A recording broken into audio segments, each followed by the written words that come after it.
Kinutlo, gikan sa Ebanghelyo, sumala ni San Mateo. Niadtong higayuna, ang mga tinun-an nangadto kang Hesus ug nangutana, kinsa man ang ilhong labing dako sa gingharian sa langit. Si Hesus mitawag og usa ka bata ug ipatindog niya sa tubangan nila. Unya mingon siya, mao kini ang tinuod. Gawas kun mausab kamo og mahimong sama sa mga bata, dili gayud kamo makasulod sa gingharian sa langit. Ang labing dako ilalom sa pagmando sa Dios, mao kadtong magpaubos sa iyang kaugalingon ug magpakasama nining bata. Ug ang magdawat sa usa ka bata nga sama niini sa akong ngalan, magadawat kanako. Matngunin ninyo nga dili kamo magtamay bisag usa nining mga gagmayng bata nga nagtuo kanako.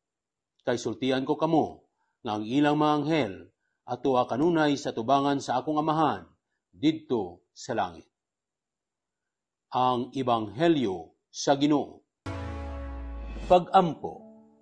Panawagan nimo kanamo nga buhian namo ang among pagpakaaron ingnon, o nga magsalig kami kanimo nga walay pagduha-duha, o nga magduol kami kanimo nga may tinuod nga gugma.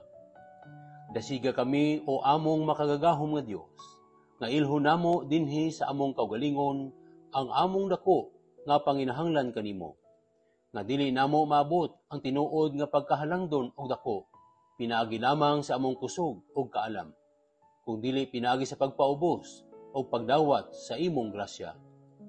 Tuguti kami sa pagpaubos o pag-alagad. Giyahi kami sa pagpangalagad sa mga mahuyang o walay gahom, sa mga walay tingog o kabos, aron imo kaming ipataas o ilhon, nga dako o galangdon, diha kanimo. Amen. Salamat sa pagpaminaw sa Ebanghelyo o pag-apil sa pag-ampo alang karong adlaw. Palihog subscribe, like, share, og follow aron makaabot pud kini sa uban. Og nga benisyonan ka og ang imong pamilya sa ngalan sa Amahan, sa Anak ug sa Espiritu Santo. Amen.